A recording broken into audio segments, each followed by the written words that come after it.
Yo les gens, aujourd'hui on se retrouve pour cette nouvelle vidéo et comme beaucoup me l'ont demandé, ils voulaient que je fasse une vidéo modélisme parce que ça faisait très longtemps que j'avais pas fait de vidéo modélisme. Et bah du coup voilà, j'en fais une, donc je pense surtout à l'Octane, voilà, qui voulait que j'en fasse une. Bon par contre là c'est pas une vidéo drift, voilà, mais c'est une vidéo pour, pour le Irevo en quelque sorte. Donc du coup hop, mon Irevo, donc voilà, plus ou moins d'origine. Et je vais vous présenter quelques pièces que j'ai achetées sur Wish. Pour upgrade ou réparer mon Irevo. Donc du coup on va commencer par les roues, donc c'est plus simple. Celles-là vous avez peut-être déjà dû les voir dans une vidéo, c'est possible que je les ai déjà présentées, puisque je vous racontais une petite anecdote mais en fin de vidéo, je les ai depuis plusieurs mois. Donc les premières, donc c'est celle-ci. C'est des roues cross un peu, voilà, classiques, pour remplacer donc les miennes de Irevo d'origine car elles sont complètement arrachées. Je pourrais les réparer en les recollant mais de toute façon ça s'arracherait toujours, j'ai préféré en racheter des neuves. Donc s'il y en a parmi vous qui connaissent une astuce pour en quelque sorte roder les pneus, parce que moi ils glissent à mort sur le béton, du coup c'est chiant, je peux pas accélérer, voilà, s'il y en a qui connaissent une astuce, je veux bien dans les commentaires franchement. Voilà, donc évidemment j'ai les 4. Après, deuxième, donc c'est encore des roues, donc là c'est vraiment type course, voilà, avec en hexagone de 17 mm, toujours forcément vu que c'est un Irevo. Donc du coup elles sont vachement plus petites, hein, on peut voir, mais bon, tant que l'hexagone correspond, de toute façon ça fonctionne, c'est logique, hein, même je sais qu'il y a des adaptateurs d'hexagone, si par exemple vous avez une voiture avec du 12 mm et que vous voulez mettre ces roues là qui sont en 17 mm, vous avez des adaptateurs. Après est-ce que c'est fiable, je ne sais pas, mais ça existe. Donc je répète, du coup tous les produits là je les ai achetés sur Wish, donc si j'en retrouve tous les liens je vous les mets dans la description de toute façon, je vous laisserai aller voir. Après donc j'ai acheté donc ça, alors le nom exact je sais plus comment ça s'appelle, je ne sais pas, donc de 17 mm, donc pour enlever les boulons sur qui tiennent les roues. Donc du coup comme là, donc là il fonctionne nickel, il n'y a pas de problème, de toute façon c'est la bonne taille. Bon là je vais les enlever hop à la main parce que voilà. Donc, du coup je vais essayer hop les deux types de roues. Donc je vais mettre celle-là pour l'avant. Je vais quand même vous montrer que ça fonctionne bien. Hop, voilà. Bon, de toute façon c'est un truc de base à quelques euros, ça fonctionne.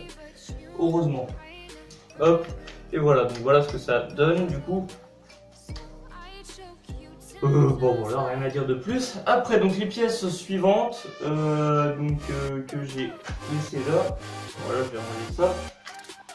Donc les pièces suivantes, donc c'est le nom.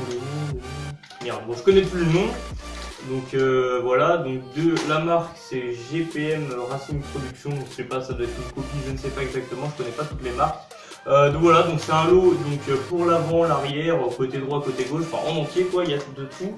Je les ai toujours pas installés parce que ça fait partie de l'anecdote que je vous raconterai à la fin de la vidéo pour ceux qui veulent entendre. Donc voilà, donc ils sont en aluminium si je me trompe pas. Ok, c'est pas précisé, on est bien comme ça. Donc j'ai vérifié évidemment les tailles parce que le paquet était ouvert. Donc ça rentre nickel. Alors pourquoi je les ai achetés ce coup-ci? C'est parce que j'ai cassé. Donc du coup j'ai réparé vite fait pour que je puisse rouler un peu. Donc vous allez peut-être pas forcément trop bien voir, mais ici hop, la barre là qui est fixée, vous voyez qu'ici il y a un anneau bleu, ici il n'y est pas, c'est parce qu'en fait ça s'est cassé, du coup j'ai dû refaire, enfin bon bref je vais pas vous expliquer, mais j'ai dû réparer vite fait en attendant de recevoir les nouveaux. Et vu que ça tenait bien, pour l'instant je vais pas remplacer, et puis je vais pas plus remplacer, je vais expliquer pourquoi.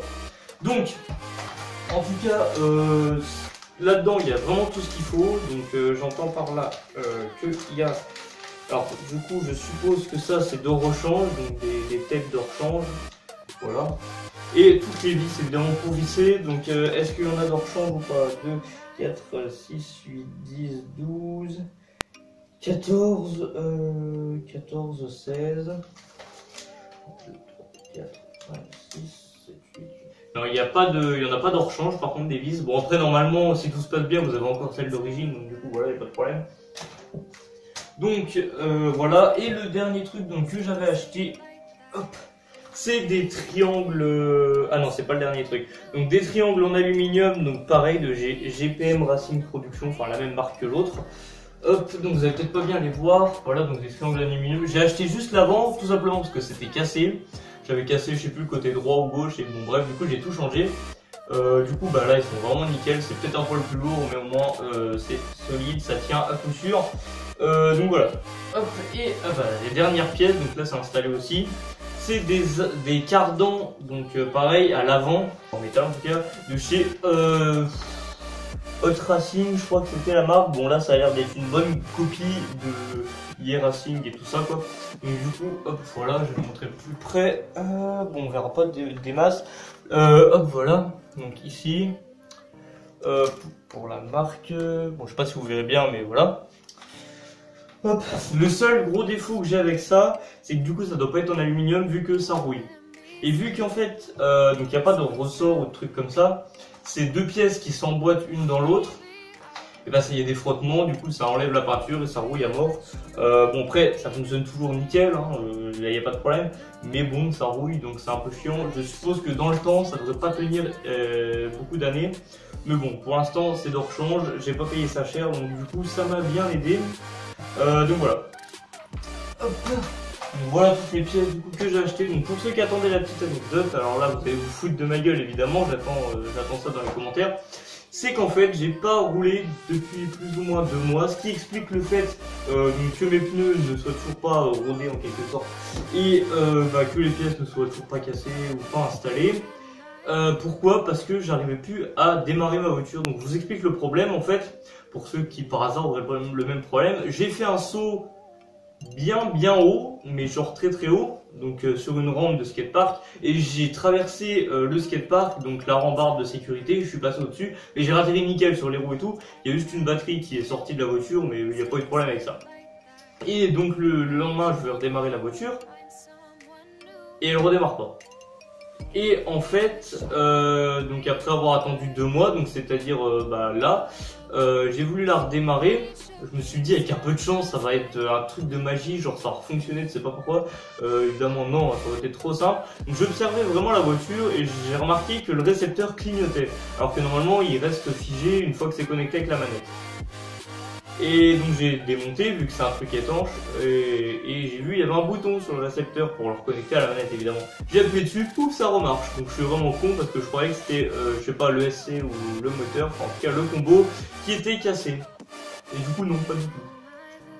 Du coup ça m'a fait perdre 2 mois. Bon en même temps c'est pas plus mal, pendant ces 2 mois j'ai pas pu la casser vu que je m'en suis pas servi. Mais bon, un peu le seum, voilà. En tout cas là l'été va arriver, du coup elle est pas cassée pour l'été, c'est cool. Je vais pouvoir peut-être faire des vidéos, en tout cas voilà. Donc merci d'avoir suivi cette vidéo. N'hésitez pas à mettre un petit commentaire si vous avez des idées de vidéos que je pourrais faire en modélisme, donc que ça soit pour rouler ou autre chose, hein, n'importe. Et puis voilà, donc n'hésitez pas à liker du coup si cette vidéo vous a plu. Et moi je vous dis bye les gens.